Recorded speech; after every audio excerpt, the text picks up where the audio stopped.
Assalamualaikum warahmatullahi wabarakatuh. Coba lagi bersama saya Adi di channel Ngulik Sejarah. Dan pada video kali ini saya akan kembali lagi membacakan suatu kisah misteri. Kali ini masih tetap berjudul Sundel Bolong di Rumah Suami. Cerita kali ini masih tetap ditulis oleh akun yang bernama Puji Kejora. Kali ini memasuki part yang ketiga. Jadi untuk kalian yang belum menonton part sebelumnya, saya sarankan untuk kalian menontonnya terlebih dahulu agar kalian mengerti dan juga paham keseluruhan alur ceritanya. Yuk, daripada kita lama-lama, daripada kita penasaran bagaimana kisahnya, mari kita langsung saja menuju ke ceritanya. Perhatikan baik-baik karena ceritanya akan segera saya mulai.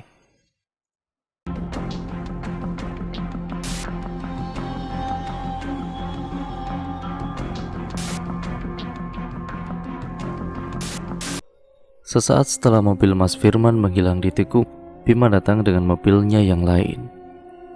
Jika kemarin dia memakai mobil warna merah, kali ini dia memakai mobil warna hitam. Dia juga memarkirkan mobil sedikit jauh dari rumah. "Gimana? Suami kamu udah pergi?" tanyanya setelah berdiri di hadapanku. Udah. Ya udah, ayo masuk." Dia kemudian meraih lenganku sembari masuk ke rumah.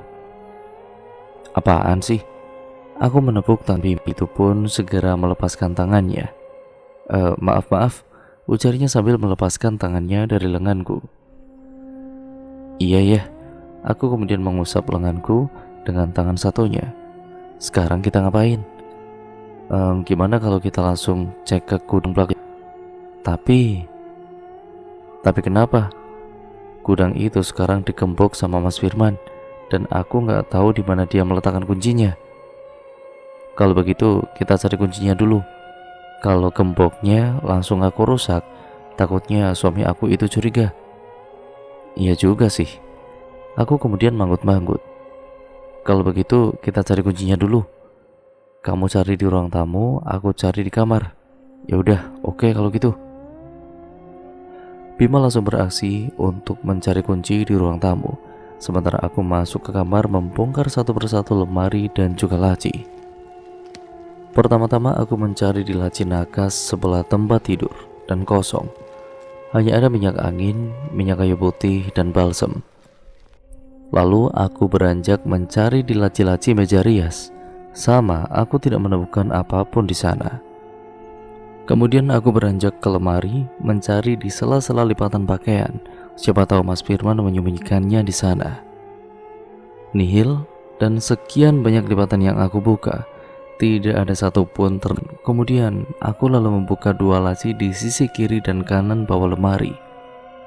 Seekor kecoa tiba-tiba saja terbang dan hinggap di rambutku. Wah, sial.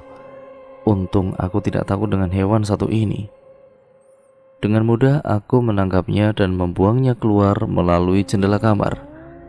Semua aku cari tapi kosong. Aku hendak keluar kamar, namun kemudian aku melihat lemari pakaianku berpintu dua, dan baru satu pintu yang aku buka. Mungkin saja Mas Firman menyembunyikannya di sana. Ruang tamu nihil, Mai. Bima tiba-tiba saja sudah di ambang pintu kamar. "Kamu udah cek semua belum? Di bawah televisi, bawah meja, udah semua, Maya. Tapi nihil, yang kita cari itu nggak ada di sana." Sial. Kamu sendiri gimana? Udah ketemu belum?" Belum ini. Tapi masih ada satu tempat yang belum aku periksa." "Mana?" "Itu." Aku menunjuk pintu lemari yang masih tertutup. Bima mendekat dan tanpa permisi langsung membuka pintu lemari. Deretan pakaian yang menggantung menjadi pemandangan indah di depan mata kami. Aku merogoh satu persatu tergantung itu, sementara Bima memeriksa bagian bawah. Apa ini?" Bima meraih sesuatu yang dia temukan dan kemudian mengeluarkannya. "Kotak, Mai," serunya. Ia tahu. Bima kemudian mengangkat kotak tersebut dan membawanya ke kasur. Dengan jantung sama berdebarnya, aku dan juga Bima bersama-sama membuka kotak tersebut. Kira-kira apa isinya ya? "Kita buka sekarang nih," tanya Bima. Aku mengangguk. Tangan Bima mengelur untuk membuka kotak tersebut dan saat kotak itu terbuka, kami saling pandang sejenak. Aku meraih salah satu benda dalam kotak itu, jaket hoodie hitam. Bima pun meraih benda lainnya, sebuah topi. Mata kami kembali saling beradu. "Apa kamu memikirkan apa yang aku pikirkan?" tanyanya. "Iya, ini jaket dan juga topi yang sama dengan yang dipakai oleh pria dalam mimpiku," ucap Bima. "Berarti benar, Mas Firman pelakunya." Tubuhku seketika limpung. Entah mengapa kaki ini seolah tidak kuat menahan bobot tubuhku sendiri. Bima seketika menangkap tubuhku lalu memapahku duduk di tepi ranjang. "Kamu tenang dulu, belum tentu juga suamimu pelakunya. Jaket dan juga topi itu kan buatan pabrik dan pasti diproduksi dalam jumlah yang banyak. Artinya yang memiliki jaket dan juga topi ini banyak, bukan hanya suamimu." "Ya benar juga," kata Bima. "Belum tentu kan Mas Firman pelakunya." Bima kembali mengambil salah satu benda dalam kotak tersebut. Sebuah buku yang terlihat kuno dan juga usang. Lembaran-lembaran kertasnya pun sudah berwarna kuning kecoklatan. "Ini Mike?" tanya Bima. Aku hanya bisa mengangkat kedua bahuku. Bima membuka lembar demi lembar. Sesekali dia menggeleng lalu meletakkan buku tersebut di sebelahku. Refleks tanganku memegang buku itu. Entah kenapa, aku seperti melihat bayangan-bayangan yang berkaitan. Langsung saja aku lempar buku itu ke dalam kotak. Tidak ada kunci di dalam kotak ini. Sekarang kita harus mencarinya kemana? Lalah, aku kembali memasukkan jaket, topi, dan juga buku kuno itu ke dalam kotak, lalu memasukkannya ke dalam lemari. Kalau begitu, tidak ada cara lain selain merusak kunci gemboknya. Bima beranjak keluar kamar dan langsung menuju halaman belakang. Aku bergegas mengikuti Bima. Kini kami berdua berdiri di ambang pintu gudang. Gembok besar masih menempel di sana. Bima celingak-celinguk hingga dia menemukan sebuah batu besar. Saat mengangkat batu itu, tangan Bima tidak sengaja menyenggol sebuah kayu yang mencuat hingga kayu tersebut jatuh. Mataku membulat melihat sebuah benda ikut terjatuh. Gemerincingnya membuatku ini langsung tahu apa yang terjatuh itu. Sebuah kunci. Segera saja aku meraih kunci itu dan memamerkannya pada Bima. "Lihat," senyum menggoyang-goyangkan kunci di tanganku. "Sini." Bima kemudian merebut kunci tersebut dan langsung menggunakannya untuk membuka gembok, dan berhasil. Suara derit engsel pintu yang sudah berkarat terdengar memegak. Bima masuk lebih dulu, sementara aku mengikutinya dari belakang. Sejenak Bima berhenti, meraih ponsel di saku celananya, lalu menyalakan lampu senter. Seketika ruang gelap gudang tersebut terlihat dengan jelas. Apa yang di dalam gudang itu masih sama seperti saat pertama kali aku dan juga Mas Firman membukanya. Kayu berserakan dan tidak beraturan, sarang laba-laba di mana-mana, aroma apek dan juga pengap berdesakan ingin masuk ke penciuman.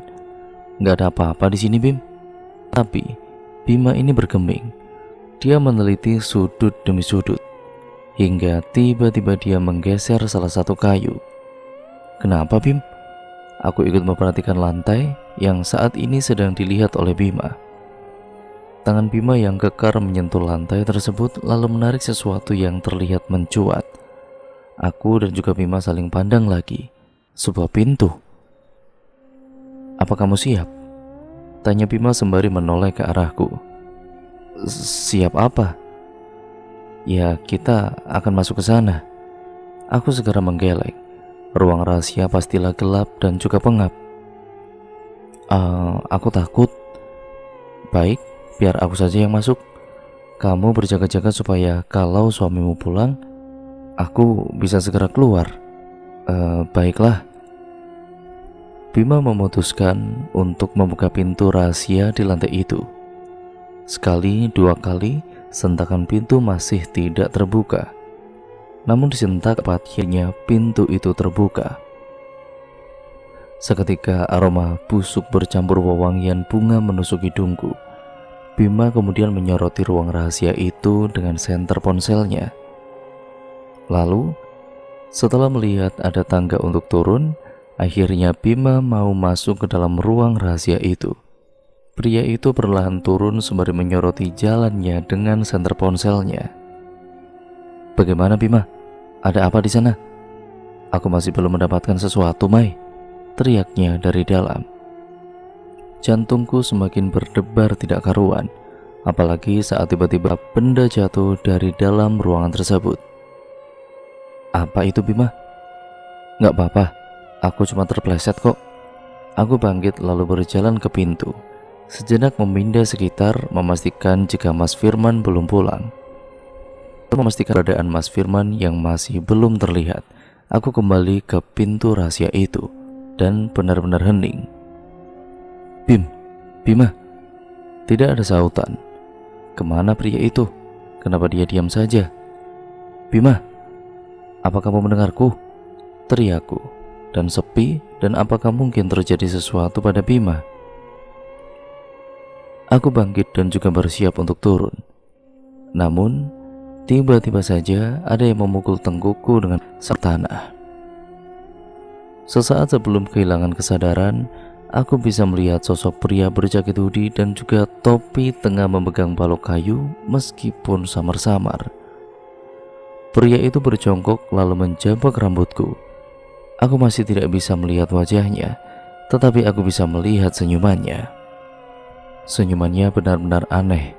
Senyuman aneh yang pernah aku lihat di dalam mimpi, sangat mirip dengan senyuman Mas Firman.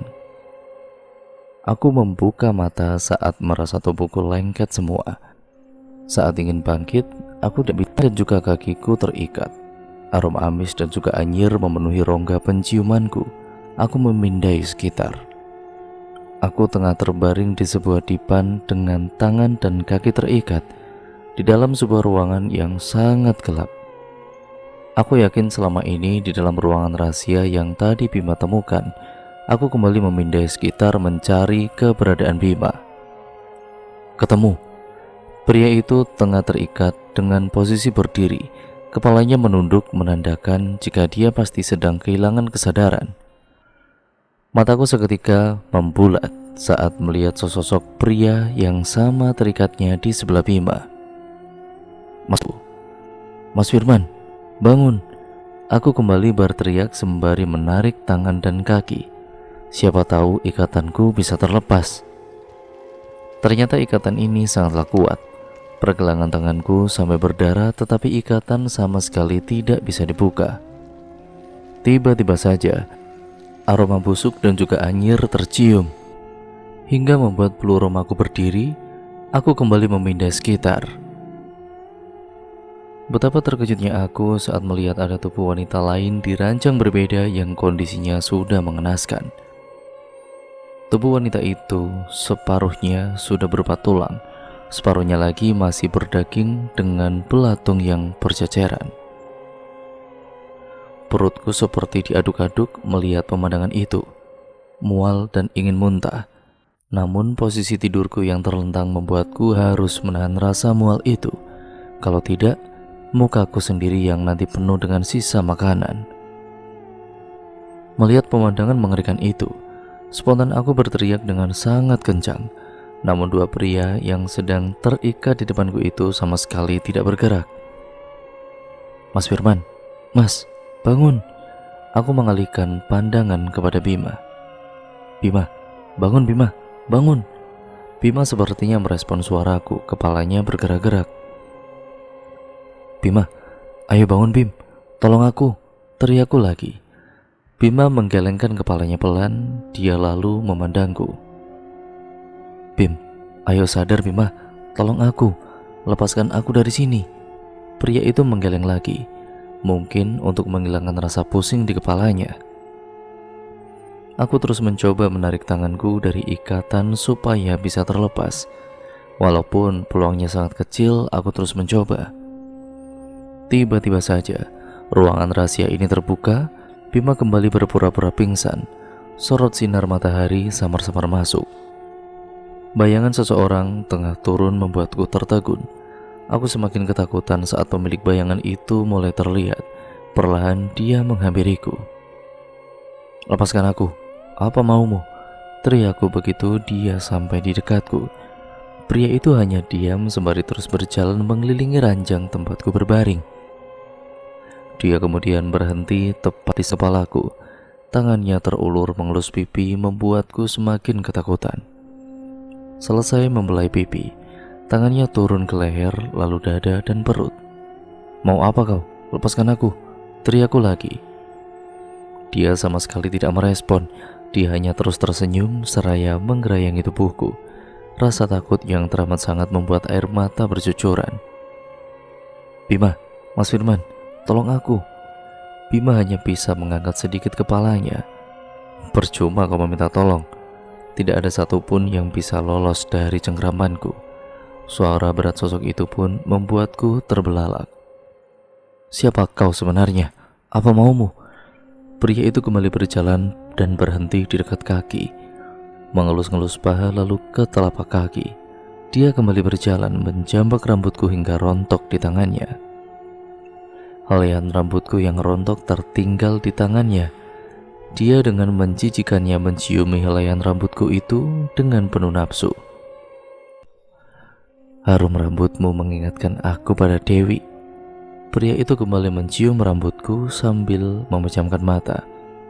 Sebentar lagi, wangi rambut Dewi bisa aku rasakan lagi. Aku terdiam. Apa maksudnya? Dia bisa merasakan lagi harumnya rambut Dewi. "Lepaskan aku." Tidak akan. Tinggal satu langkah lagi aku bisa membuat Dewi bangkit kembali. "Dasar biadab, kurang ajar. Lepaskan aku." Aku masih terus meronta dan berusaha melepaskan diri. Namun sosok pria yang masih belum bisa kulihat wajahnya itu justru menamparku. "Diam kamu. Kamu gak ada hak untuk berteriak. Dasar gila." Lagi-lagi dia menamparku sangat keras sekali. Rasa perih dan juga sakit seketika menjalar di pipiku. Pria itu berjalan ke arah ranjang yang berisi jasad wanita tidak utuh tadi. "Lihat Dewi, dia nakal, dia memberontak, dia mengatakan aku gila," ujarnya sembari menunjukku dengan penuh emosi. Dia kembali menatap ke arahku, matanya yang merah. Karena amarah itu membuatku ketakutan. Apalagi saat dia kembali. "Lihat saja Maya, kamu akan merasakan akibatnya karena sudah mengataiku gila." Dia melengos lalu beranjak naik keluar dari ruangan rahasia ini. Ya Tuhan, apa yang harus aku lakukan sekarang? Sesaat setelah pria itu naik dan menutup pintu ruang rahasia, gelap kembali merajai. Aku hanya bisa melihat samar-samar. Terdengar suara rintihan. Itu pasti Mas Firman atau Bima. "Mas Firman? Bima?" panggilku untuk memastikan. "Maya?" Suara itu menyahut. Dari suaranya yang sedikit berat, aku yakin itu adalah Bima. "Bim, tolong Bim," teriakku lagi. "Tunggu Mai, aku juga terikat ini. Aku akan berusaha melepaskan diri dulu." Lalu suara gaduh itu pun mulai terdengar. Sesekali teriakan Bima terdengar. Dia sepertinya tengah berusaha keras untuk lepas, hingga tiba-tiba suara benda jatuh terdengar nyaring.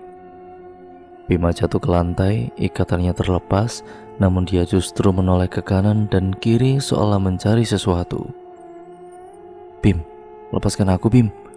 Pria itu menatapku, lalu segera bangkit dan juga mendekatiku. Siapa sebenarnya yang melakukan ini? Kurang ajar sekali. Dia melepas ikatan di tangan sembari mengomel. "Aku juga gak tahu. Awalnya aku kira Mas Firman, tapi ternyata bukan." Setelah ikatan di tanganku lepas, aku melepaskan sendiri ikatan di kakiku. Bima beranjak ke arah Mas Firman yang masih terikat dengan tangan menggantung. Saat ikatan di tangan Mas Firman lepas, tubuhnya hampir jatuh ke tanah. Beruntung Bima berhasil menangkapnya lalu membaringkan Mas Firman ke tanah. "Mai." Bima menatapku yang baru saja bisa melepaskan ikatan di kaki. Dari pandangan wajahnya, aku yakin ada sesuatu yang tidak beres. Aku bergegas menghampiri mereka dan berlutut di sebelah tubuh Mas Firman. "Kenapa, Bim?" Aku menatap Bima yang terus menunduk. Lalu dia menatapku sembari menggeleng pelan. "Apa maksudnya?" Mas Firman, bangun Mas. Kita harus bergegas keluar dari sini." Aku menepuk-nepuk pipi Mas Firman. Wajah Mas Firman terlihat pucat dengan beberapa luka di wajahnya. Darah yang mengering juga terlihat di ujung bibir Mas Firman. Tidak hanya wajah, kemeja putih yang digunakannya pun juga bernoda oleh darah di bagian perut bagian kanan. "Mas, ayo bangun Mas." Aku menepuk lebih keras pipi Mas Firman. Aneh, kenapa Mas Firman sama sekali tidak merespon? Apakah dia pingsan? "Mas, bangun Mas." Jantungku berdetak tidak karuan. Entah mengapa aku merasa Mas Firman tidak baik-baik saja. "Mas, ayo bangun," teriakku sambil memukul pelan tubuhnya. "Mai, udah Mai." Bima mencegah tanganku memukul tubuh Mas Firman. "Apa maksudmu? Aku harus bangunin Mas Firman." "Kita harus keluar dari sini bersama-sama." Tanganku kembali memukul pelan tubuh suamiku itu sembarangan, hingga tanganku tidak sengaja mengenai noda darah di bagian perut Mas Firman. Darah itu seolah tidak berhenti mengalir. "Mas, ayo kita pergi." Bima menarik tanganku sembari berdiri, namun aku menepisnya. Aku penasaran dengan darah Mas Firman yang terus saja keluar dari bagian perut. Dengan tergesa-gesa, aku membuka kancing kemeja Mas Firman satu persatu. Lalu kemudian aku membukanya dengan lebar. Aku tidak percaya dengan apa yang kulihat saat ini. "Mas Firman," begitulah lirihku. Sembari menatap wajah Mas Firman yang pucat, Bima kembali berjongkok di sampingku. Dia merangkul bahuku erat. "Ikhlaskan Maya, Firman sudah gak ada," ujarnya sembari memaksaku bangkit. "Gak ada gimana?" Mas Firman terbaring di depanku. Perutnya terluka hingga darah terus mengalir dari sana. "Lepaskan aku Bima." Aku mengguncang tubuh Mas Firman. "Bangun Mas, bangun." "Maya." "Mas, aku gak suka kamu bercanda seperti ini. Ayo bangun." Tetapi Mas Firman terus saja diam. Tubuhnya kaku. "Sudah Maya, ayo kita harus pergi dari sini." Bima memaksa untuk bangkit. "Enggak, aku enggak akan ninggalin Mas Firman di sini sendirian. Aku sudah salah sangka pada Mas Firman. Selama ini kukira Mas Firman adalah pelakunya. Ternyata aku salah. Sekarang Mas Firman justru terbujur kaku di hadapanku." "Maya, kita harus segera pergi dari sini dulu sebelum orang itu datang lagi." Bima kembali menarikku. "Tapi Mas Firman Bim, Mas Firman, dia sudah meninggal. Dia itu benar-benar sudah meninggal Maya." Bima mencengkeram kedua lenganku. Aku menatap tubuh Mas Firman. Pria itu mengalami luka penyiksaan begitu banyak. Wajahnya penuh lebam, bibirnya berdarah dan perutnya terluka. "Sadar Maya, sadar. Kita harus pergi. Setelah kita keluar dari sini dengan selamat, kita kembali lagi untuk menjemput suamimu." Aku menatap Bima. Benar juga apa yang dikatakannya. Aku harus selamat supaya bisa menjemput Mas Firman dan menyemayamkannya dengan layak. Aku melepas tangan Bima dan kembali berlutut, menatap mata Mas Firman yang tertutup rapat. "Maafkan aku Mas." Aku mengusap lembut kepala Mas Firman. "Aku akan kembali." "Ayo Maya." Bima meraih lenganku. Aku segera bangkit dan mengikuti Bima menuju ke tangga, karena hanya itu akses satu-satunya bisa keluar dari situ. Sayangnya, baru beberapa anak tangga kami naiki, terdengar suara dari luar. Aku dan juga Bima kembali turun lalu bersembunyi di sudut paling gelap. Dari sini aku bisa melihat pergerakan orang itu yang kini menuju ke ranjangku. "Sial, dia kabur," teriaknya sembari memukul ranjang. Aku yang terkejut hampir saja berteriak. Beruntung Bima segera menutup mulutku dan menarikku semakin mundur hingga merapat ke dinding. "Maya, Maya." Aku tahu kamu belum keluar dari sini. Pria itu pun berjalan mendekati tubuh Firman, di mana tempat itu lebih gelap. Maya, tolong aku Maya. Mas Firman? Itu suara Mas Firman. Aku hendak mendekat tetapi Bima memegangi tanganku hingga aku tidak bisa bergerak. Lepaskan aku Bima, itu Mas Firman. Aku harus menolongnya. Aku berucap lirih. Itu bukan Firman Maya, sadar, ucap Bima dengan suara lirih sembari semakin erat memegangiku. Dengar, itu suara Mas Firman. Aku hafal betul dengan suara Mas Firman. Maya, dia bukan Firman. Firman sudah meninggal dunia, desisnya. Maya, tolong aku. Perutku sakit sekali. Aku harus segera ke rumah sakit. Suara Mas Firman gemetar menyayat hati. Dengar, itu Mas Firman. Dan aku yakin dia belum meninggal dunia. Aku menepis tangan Bima dan berlalu. Dalam remangnya cahaya, aku harus berjalan dengan perlahan. Maya, aku di sini Maya. Suara itu seolah menuntunku. Iya Mas, aku... Belum selesai aku berbicara, kakiku lebih dulu terantuk sesuatu hingga aku terjatuh. Saat hendak bangkit, tanganku ini menyentuh sesuatu yang mirip dengan tangan. Aku membuka mata lebar-lebar untuk melihat tangan siapa yang tengah kupegang ini. Saat aku bisa melihat pemilik tangan, seketika mataku membulat. Mas Firman? Jika Mas Firman benar-benar sudah tewas, lalu siapa yang tadi memanggil-manggil namaku? Tiba-tiba, aku merasa ada yang sedang berdiri di belakangku. Gawat, sepertinya aku ketahuan.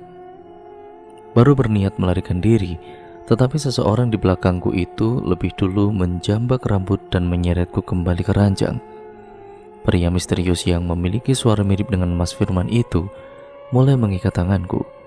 Namun belum sampai selesai Bima memukulnya dengan kursi kayu.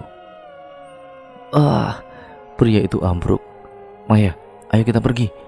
Bima melepas ikatan di tanganku lalu membantuku berdiri. Kurang ajar. Pria misterius itu bangkit dan mulai menyerang kami.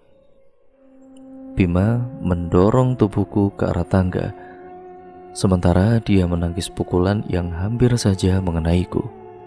Lari Maya, keluar dan cari bantuan, perintah Bima.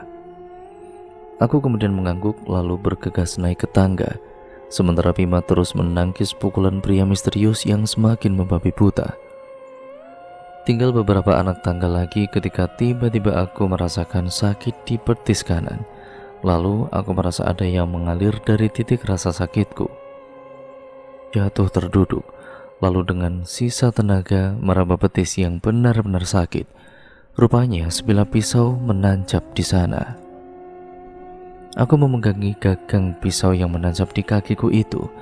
Lalu dengan mata terpejam, aku menariknya secepat mungkin. Rasa sakit dan juga perih seketika menjalar ke tubuhku. Aku menatap Bima yang masih sibuk mencegah pria itu ke arahku. Namun pria itu rupanya sangatlah kuat. Dia mendorong Bima lalu memukul wajah dan juga perut Bima hingga Bima terkapar. Bima, pergi, Maya, pergi, teriak Bima masih dengan berbaring. Pria misterius itu menatap ke arahku, lalu dengan cepat berbalik dan berlari ke arahku. Panik aku merangkak menuju pintu di atas tangga. Mau kemana kamu Maya?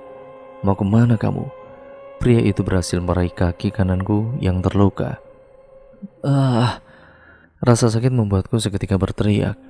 Pria itu pun terus menarik kakiku hingga aku perlahan turun dari tangga. Lepasin. Aku menendang tangan pria itu. Lepas. Aku kembali merangkak ke pintu. Lagi-lagi dia meraih kakiku. Namun kali ini aku tidak mau kalah. Aku terus menendang pria itu hingga dia terjatuh berguling-guling di tangga sampai ke bawah. Aku tidak menyiakan kesempatan itu. Dengan cepat aku merangkak sampai ke atas dan juga membuka pintu. Dengan sisa tenaga, aku keluar sembari menahan sakit di kaki. Darah dari bekas luka tusuk itu merembes membasahi celanaku. Namun aku tidak peduli. Yang aku pikirkan saat ini adalah bagaimana caranya aku bisa keluar dari rumah ini dengan selamat dan menyelamatkan Bima. Aku berjalan dengan tertatih, kaki kananku ini benar-benar sangat sakit. Saat hendak membuka pintu gudang untuk keluar, sebuah pukulan mengenai tanganku. Wah, aku jatuh ke lantai. Tidak hanya memukul tangan, pria itu juga memukul kepalaku. Maya, Maya, kamu tidak akan bisa lepas dariku. Siapa kamu?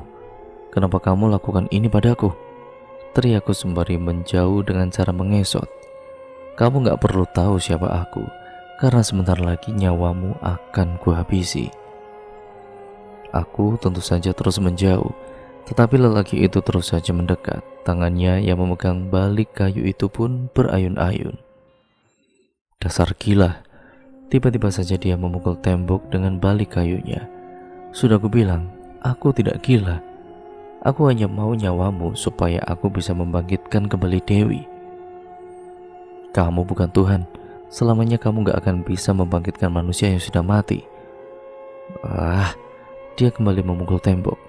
Diam kamu. Pria itu membuka tudung hoodie dan topi yang selama ini menghalangi penglihatanku. Seketika aku terbelalak melihat sosok di balik pria misterius itu. Ini tidak mungkin. Bagaimana bisa? Pria misterius itu adalah Mas Firman. Apa-apaan ini? Kenapa Mas Firman ada dua? Lalu yang tewas tadi siapa? Kalau Mas Firman yang ada di sini, lalu siapa yang ada di sana? Aku bingung. Berkali-kali aku menatap jasad Mas Firman dan sosok Mas Firman yang berdiri di depanku bergantian. Ini mustahil.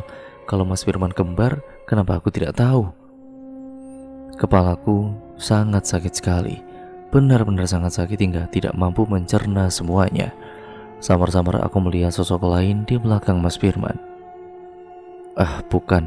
Mas Firman sudah tewas. Dia bukan Mas Firman. Dia hanya mirip saja dengan Mas Firman suamiku.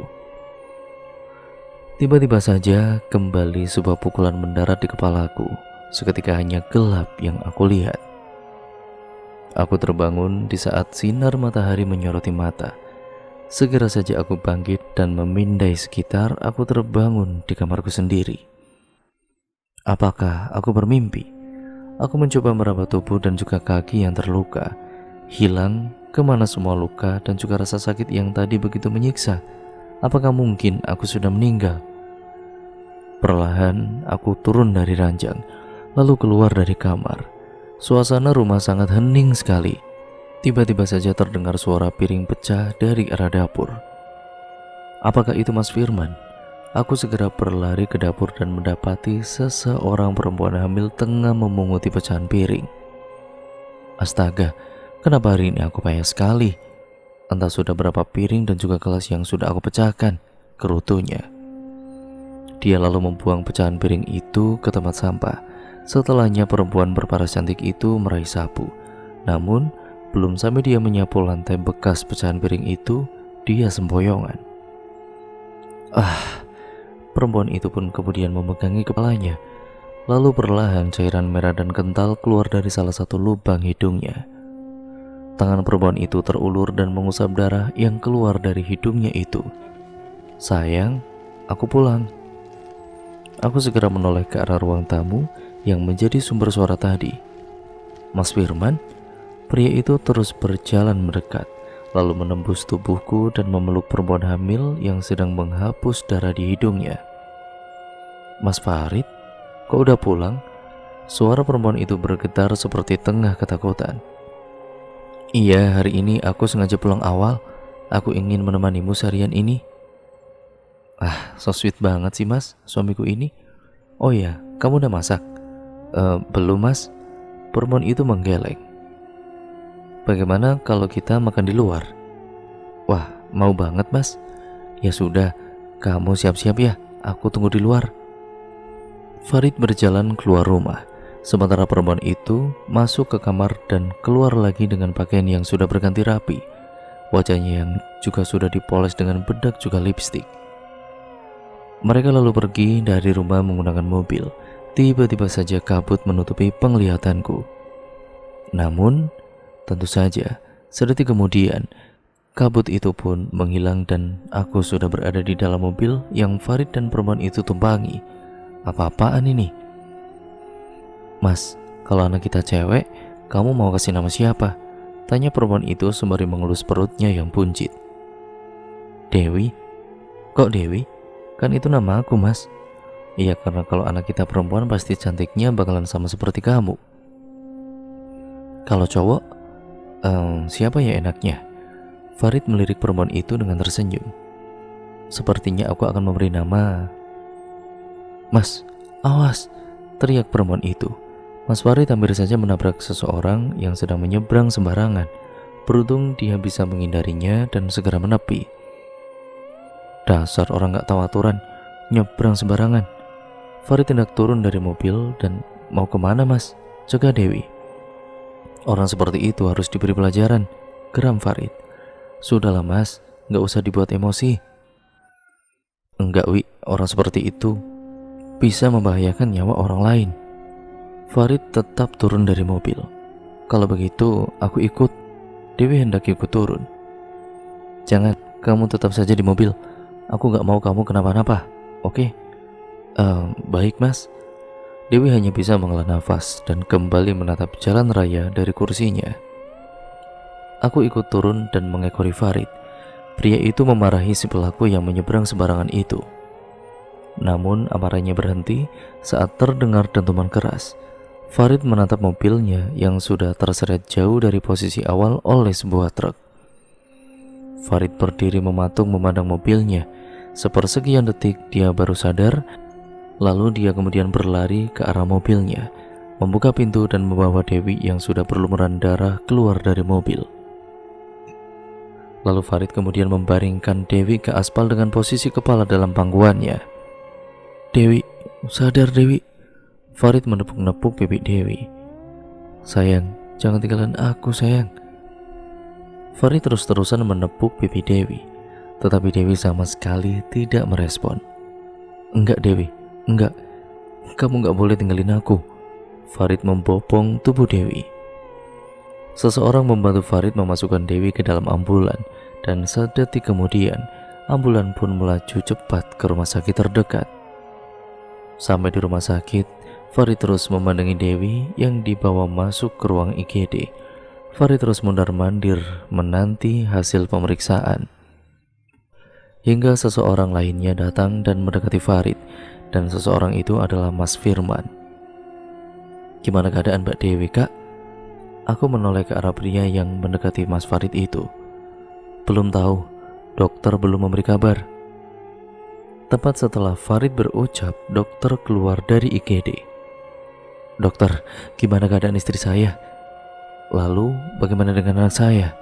Farid terlihat sangat panik. Iya dok, gimana keadaan kakak ipar saya dan juga bayinya? Mohon maaf, pasien Dewi dan bayinya tidak bisa kami selamatkan. Mereka sudah tidak bernyawa ketika dibawa kemari. Apa maksud dokter? Farid mereka baju dokter tersebut. Kak, tenang kak. Kakak harus ikhlas. Firman mencoba melepaskan cengkeraman tangan Farid. Istriku belum meninggal, dia masih hidup. Sabar pak, istri bapak sudah meninggal dunia. Dokter mencoba menjelaskan. Enggak, Dewi enggak mungkin meninggal. Enggak. Farid mengacak rambutnya sendiri. Dia terlihat sangatlah frustasi. Lagi-lagi kabut menyelimuti hingga aku tidak bisa melihat apapun. Lalu beberapa detik kemudian kabut itu berangsur menghilang. Kini aku sudah berdiri di tengah hutan yang lebat dan gelap. Di manakah aku? Di dalam hutan itu tiba-tiba aku mendengar suara langkah kaki yang mendekat. Aku segera bersembunyi di balik semak belukar dengan berjongkok. Langkah kaki itu berhenti tepat di sampingku. Aku pun kemudian mengintip dari semak belukar untuk mengetahui siapa pemilik suara langkah kaki itu. Dengan diterangi cahaya bulan yang temaram, aku melihat Mas Firman dan juga Farid. Sebenarnya kita mau kemana kak? Sudah, kamu diam saja dan juga ikuti aku, perintah Farid. Mereka kembali berjalan dan semakin masuk ke dalam hutan.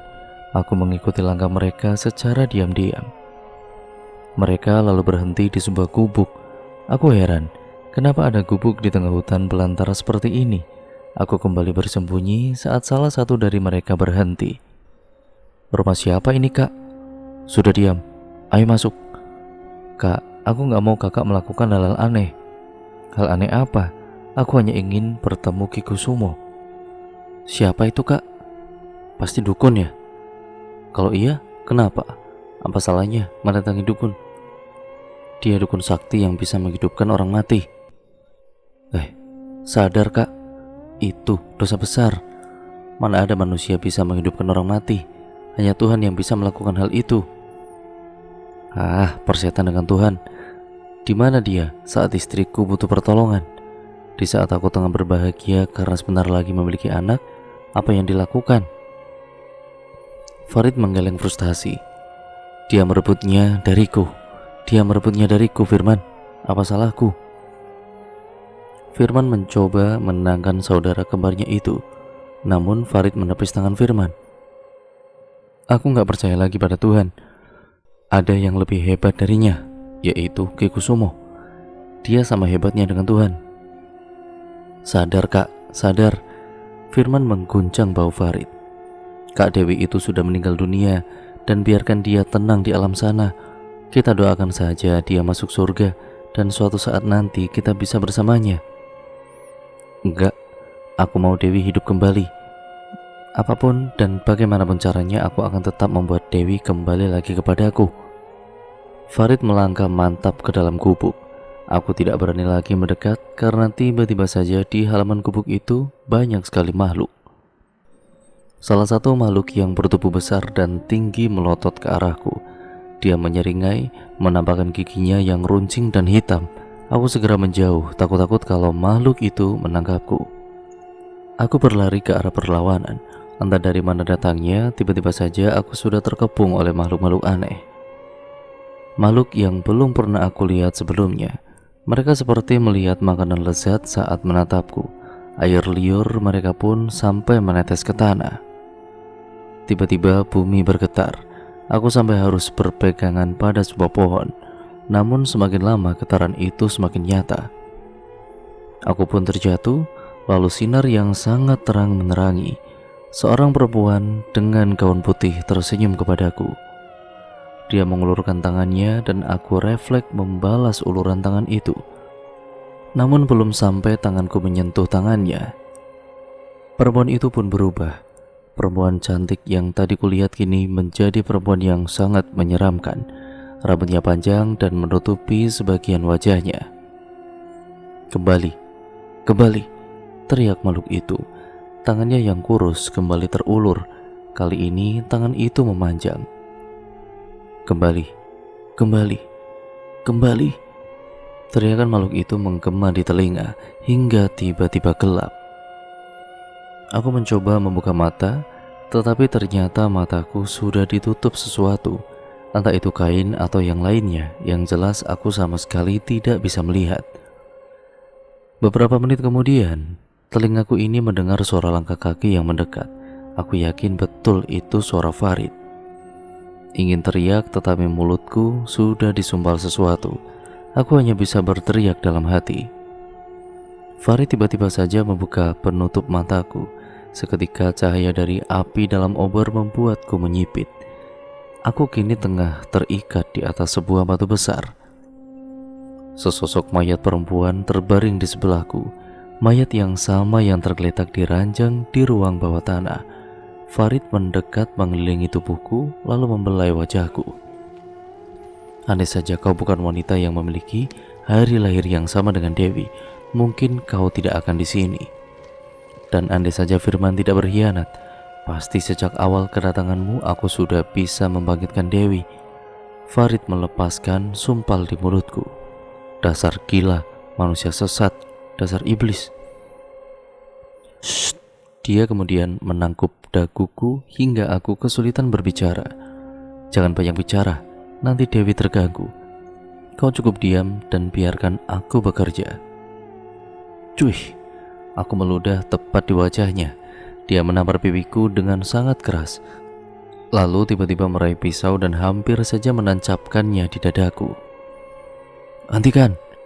Suara parau seorang pria berhasil membuat Farid terdiam. Membutuhkan nyawanya untuk ditukar dengan nyawa Dewi. Jika dia tewas sebelum ritual dimulai, maka semua akan sia-sia. Farid membuang pisaunya dengan kesal, lalu dia menatapku dengan penuh amarah. Seorang lelaki tua muncul dari kegelapan,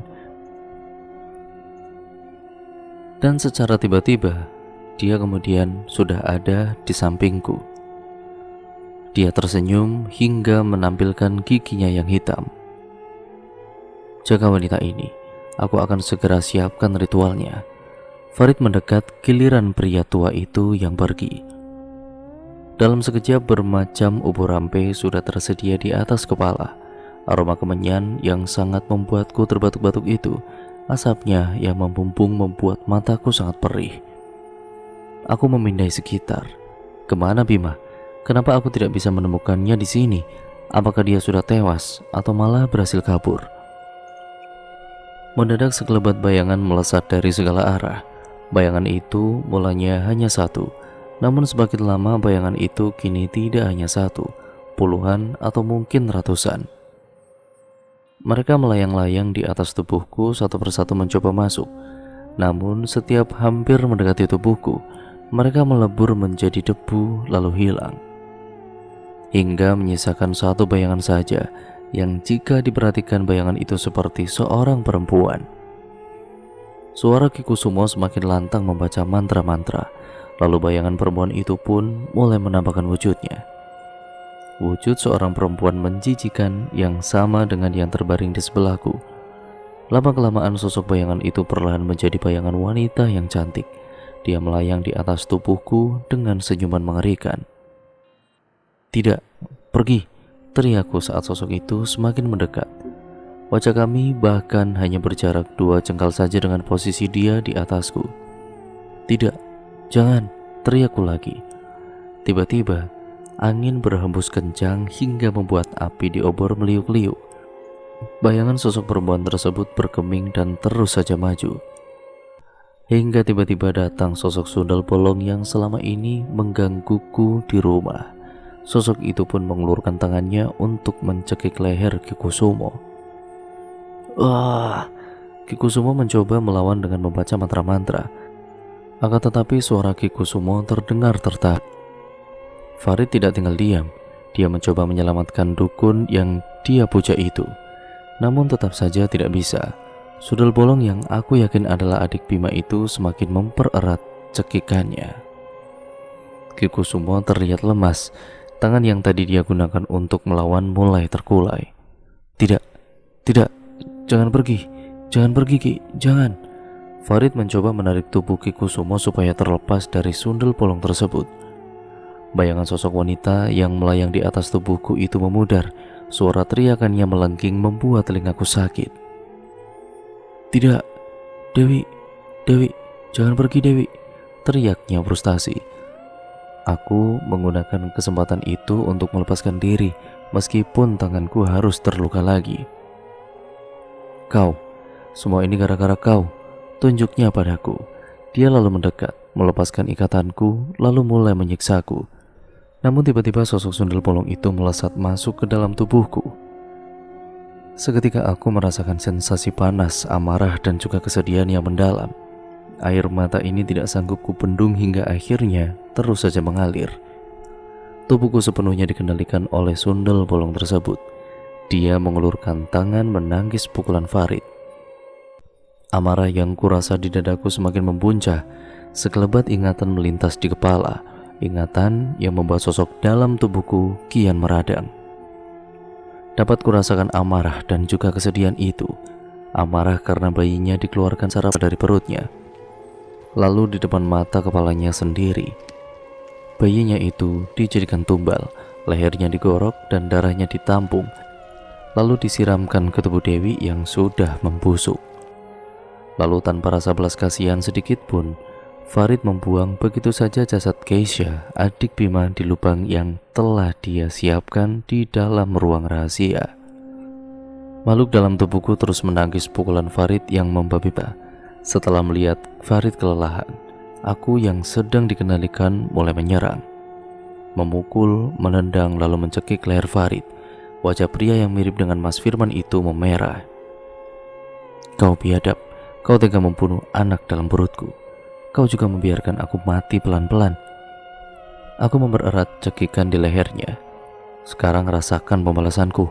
Akan kukirim kau ke neraka bersama dengan dukun sialan itu." Aku kian kuat mencekik hingga mata Farid melotot. Wajahnya semakin memerah hingga tiba-tiba entah dari mana datangnya, Bima ini menarik Farid dan menjauhkannya dariku. "Hentikan Maya, bisa dipenjara kalau sampai dia meninggal. Biarkan saja, biarkan dia mati. Dia pantas mati. Dia sudah membunuh anakku," teriakku tidak karuan sembari merebut tubuh Farid. Hentikan Keisha." Aku menatap Bima. Ada rasa sesak yang kian menyiksa, air mataku luruh seketika. Tubuhku yang tadinya berat menjadi ringan, kakiku lemas hingga aku jatuh ke tanah.